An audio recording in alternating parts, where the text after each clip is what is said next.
First of all, because we have arrived in good order. 2 weeks ago, one of my colleagues tried to get here, but he didn't eventually because of floods. And excited as well because, here is a community of people who share a lot of the same concerns, also the same sorts of pressures, because the topic of today is also one of pressure showing impact, one of distrust perhaps in the relevance of science. So that's very nice. What I'd like to do, I've promised to talk about a broadened view of impact assessment, capturing emergent and hidden contributions of research. Well, again, it's something we're chewing upon. It's not necessarily something we have already fully come to grips with. I want to talk first a little bit about the background of it, which is a broadened view of innovation, and then what does this mean for the role and contribution of research to innovation, and then end with this story about, well, a broadened perspective on impact assessment. A broadened view of innovation. I have come to realize that it's very important to make a distinction between two types of innovation. And one is sort of product innovations and another is system innovations. A product innovation is a principle or an invention. Say you can make electricity out of sunlight, packaged in a product. This is a product innovation. We have an invention here. There's electricity, you can make it out of sunlight. You package it into a little bit of, a screen and a few buttons, and then you have a product innovation. It takes a few years to develop. System innovations are different. They are innovations that significantly transform social relationships and processes in a network. And this is a system innovation. It's using the same invention, solar systems on the roofs of houses. And this is a fundamentally different innovation because it radically changes the relationship between providers of electricity, the conventional providers of electricity, and households. Because the households now are no longer consumers, they're also producers. These people need to somehow have a contract and change the rules of the game to make this happen. And why this is possible, at all, is because the European Union passed legislation that every citizen in the Netherlands or in Europe can actually deliver electricity to the grid. Otherwise, this would not happen. And there's many other sorts of rules of the game that need to change to make this happen. So a system innovation, and most of the challenges we're dealing with, I work a lot in development research like WUR. Most of the challenges are about system innovation. It's a system innovation I would define as a coherent reconfiguration of biomaterial issues, social issues, and symbolic issues. Or in a computer metaphor, changes in hardware, technology, physical practices, bodily skills, changes in orgware, new social relationships, institutions, it's the rules of the game, like laws, for example, and organizational forms, and software, whereas new ways of understanding, new meanings, new visions, new ways of talking. And together, system innovation about adapting patterns of interaction in the system. And the mistake or the tragedy of classic agricultural extension and technology transfer, but also the mistake, I think, of participatory technology development is that it mainly works on the hardware side of things. They use a product innovation perspective, whereas they're really working on system innovations. Classic extension, we all know that. An example, for example, we have worked on soil fertility decline in Ghana, and we were working with a bunch of people, we're interested in rotation systems. How can rotation systems, long-term, short-term, contribute to restoring soil fertility? But then in the end, we came to realize that it's all about investing in the soil. And people are only going to invest in the soil if they have land security. And that is the big problem in Ghana. So if you want to improve soil fertility, you really need to work on land tenure legislations, new forms of contract, new forms of litigation that enable people to actually be reasonably safe to invest in soil fertility. And there are many of these examples. New seeds looks like a product innovation, but in reality it is often a system innovation. It requires totally new networks and rules and relationships same with water, same with biological pest control, etc. So these is a lot of these things going around. So when thinking about the role of research, I think we also first need to ask the question, what do we know about how system innovations happen? Well, we know that system innovations happen in networks of interdependent actors, and who cannot change without others also changing simultaneously. They're interdependent. So the farmers cannot move without the other people moving, and the other way around. We also know that in complex environments that WUR talked about, in our network society, these new orders emerge. There's nobody in control. There's no central steering, no person or facilitator or whoever can actually engineer this kind of change. It is an emergent process. And it's also a very competitive process. Different configurations, different future options, social technical configurations actually compete with each other in a selection environment. This is a picture that is made by historians. So they developed a theory of change looking back. That's what historians do.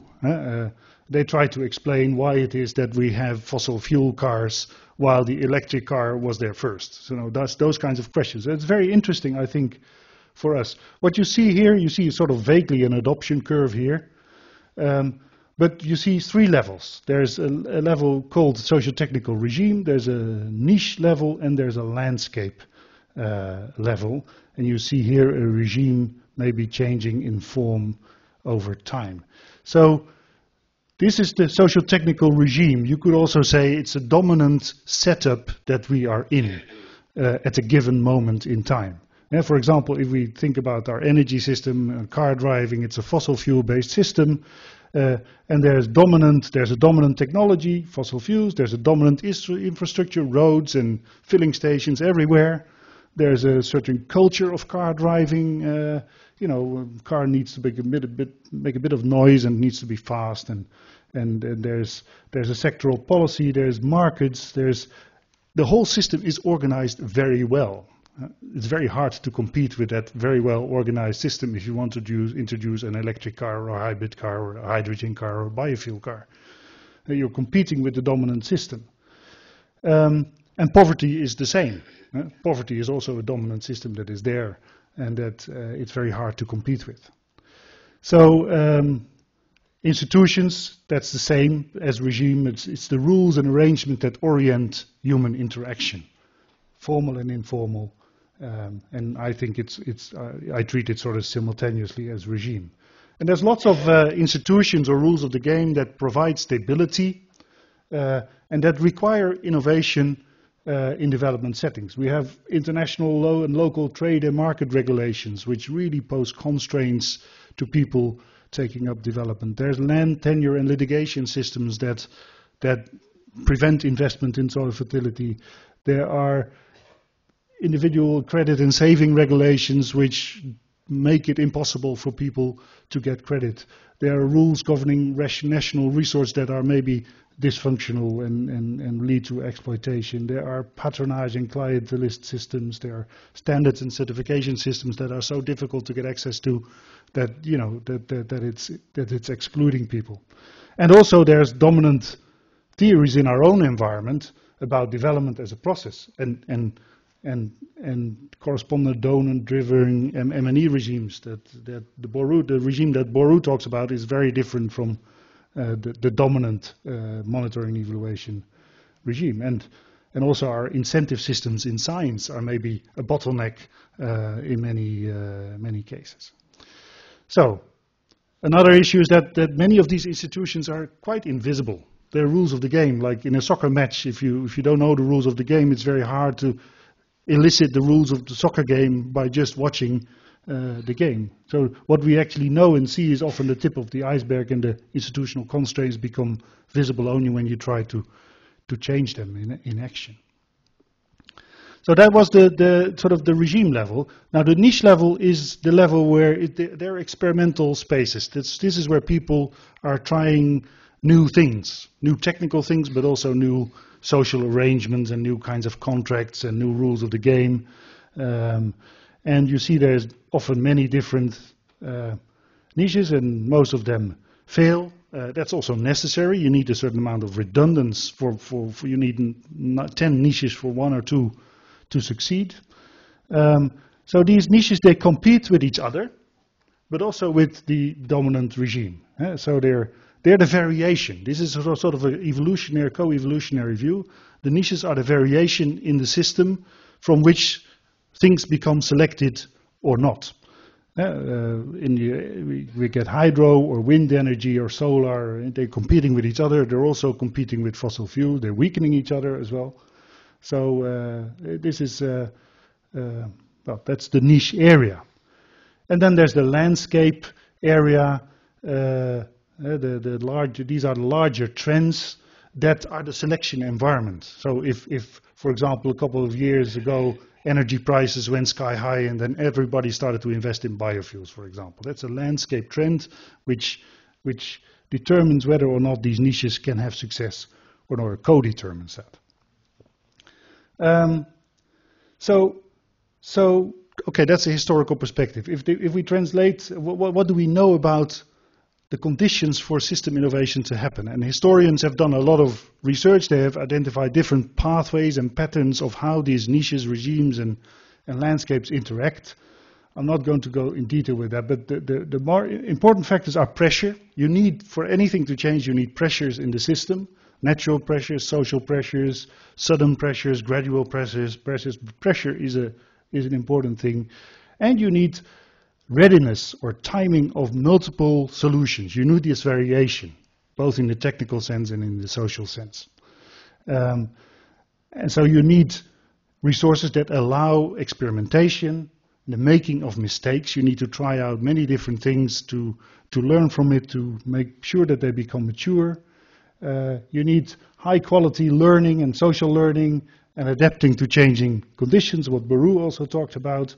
And it's if you have organized that very well, then you can develop mature and ready solutions at the right time, although there is always this gambling element remains. Very importantly, you need also a political strategy and network, or perhaps even better, coalition building, because it's about a struggle. It's about wind energy and the wind energy coalition against maybe hydrogen, or so it's competing systems. And there's many examples of suboptimal technologies winning because they had a stronger coalition behind it. And you need communication strategies, because in the end, change is prepared and performed in societal discourses. Discourse coalition, shifting conversations in society is both the means through which change is prepared, but also through which change is implemented. So communication is an important issue. Okay, let's turn now then to the role of research. If we know that that is important about system innovation processes, what does it mean for the role and contribution of research? And this is Wageningen's strategic vision, science for impact. Well, that's all what we all want that, isn't it? So I think the key role of science is creating variation. It's not just creating variation in laboratories and in isolated towers. Maybe there's some use to that as well, of course, but especially creating variation in society. Experimenting with multiple socio-technical options. So the researcher, indeed, like Baru says, is part and parcel of the system. He is not outside the system and watching over it and studying it. No, the researcher is part and parcel. It's creating options, doing research with people, testing out different technical and social solutions, and that variation is critically important and creates the space actually for making use of new opportunities or changes at the landscape level. And the functions of research in this collaborative experimentation, and there's some of these hidden functions, and I think Baru also mentioned one, the capacity to innovate as a sort of a hidden contribution from research, and maybe this overlaps with it. But well, first of all, that's what we know. Research can inspire, it can identify options, create new options, but also identify existing options, making clear what options other people have already tried. There's often, people are not waiting for research to come by and think of alternatives. People are trying out things. So studying the actual diversity can be a very important contribution. What options are there, social and technical, in a given environment? But that's an inspiration role. Research is a critically important mechanism to reduce uncertainty among stakeholders. Often people cannot make progress because they don't know what will happen. What will happen if I start to use my soil differently, or if I use my water differently? What will other people do? How will what will the market? So uncertainty is a critically important obstacle, and research is typically a mechanism that can reduce uncertainty.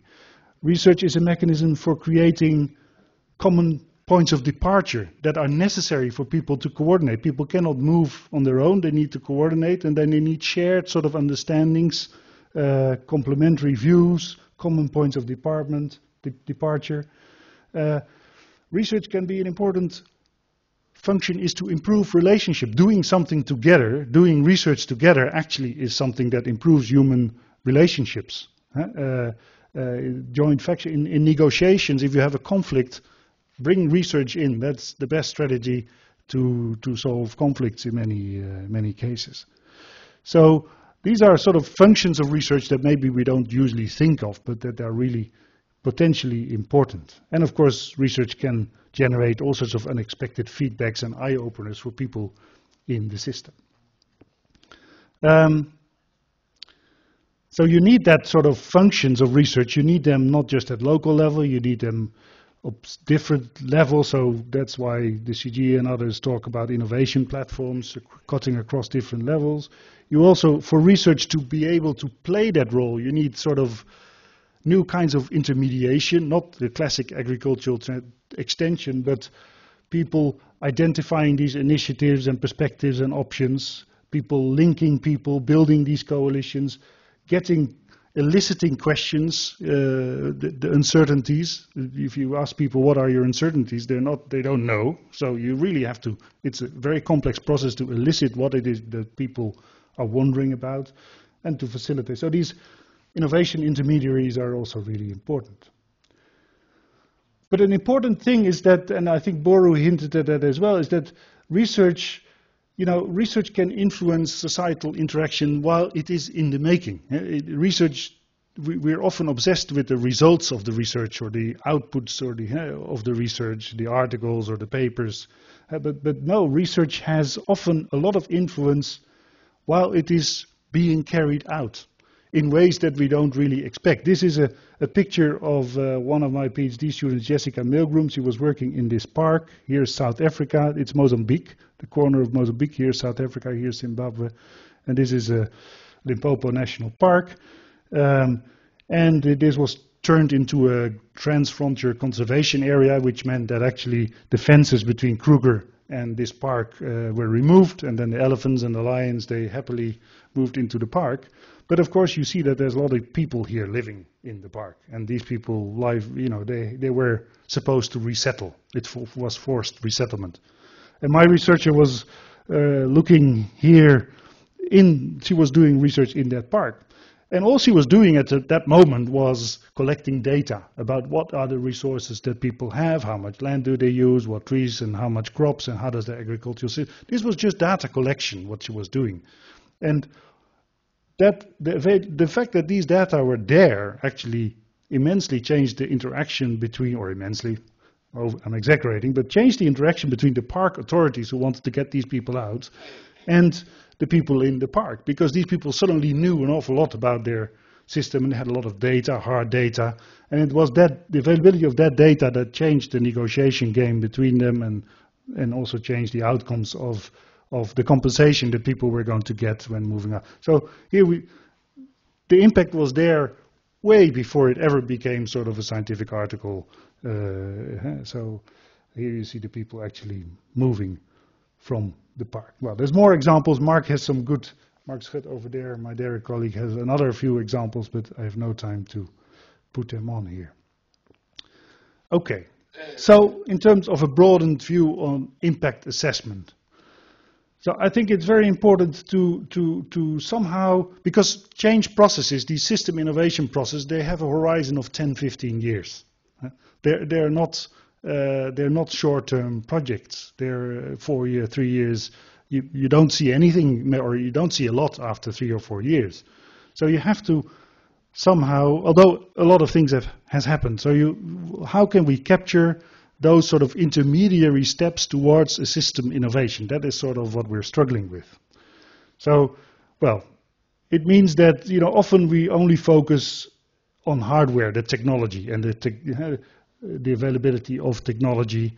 But I think we need to shift in our impact assessment to also looking at impacts in terms of orgware, institutional changes. What are the institutional outcomes of our research?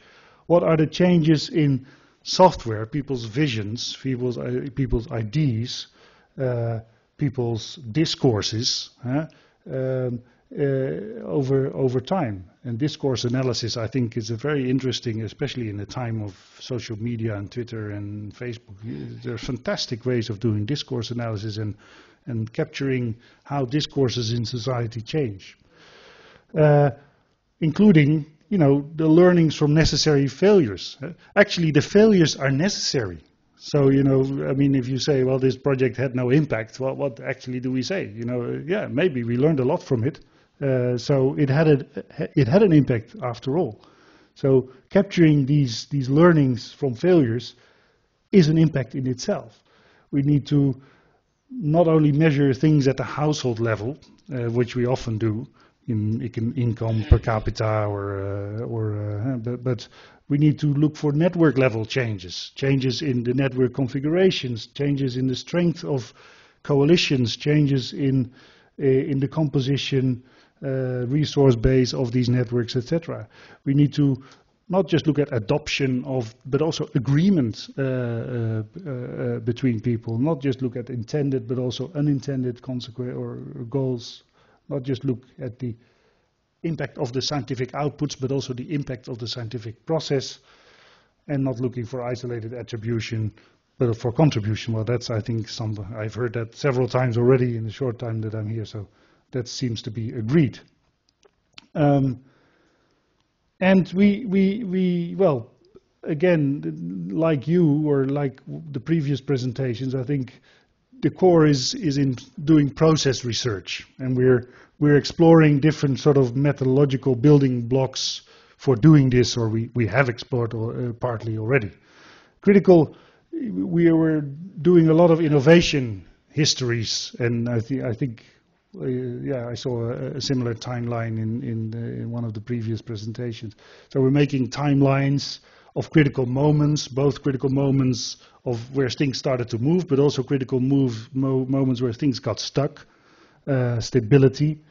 We're making network analysis of these changing configurations and changing coalitions. We're doing discourse analysis of shifting conversations in society.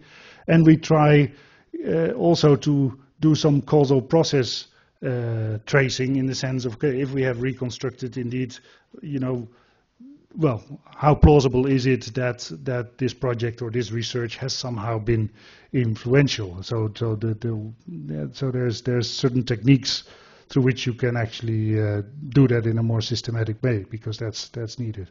And we do reflexive monitoring in action, and I think that resembles quite a bit from Borough's idea of making M&E really part and parcel of the process. This is a guide for reflexive monitoring in action that was made by Barbara van Mierlo, and it contains several tools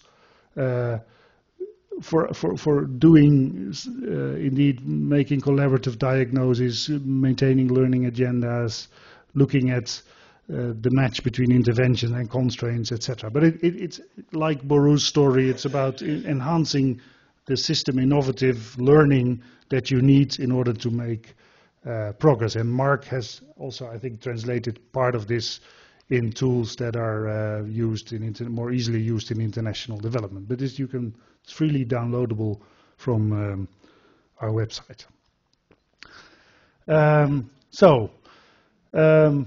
Well, a broadened view of assessing view of impact assessment.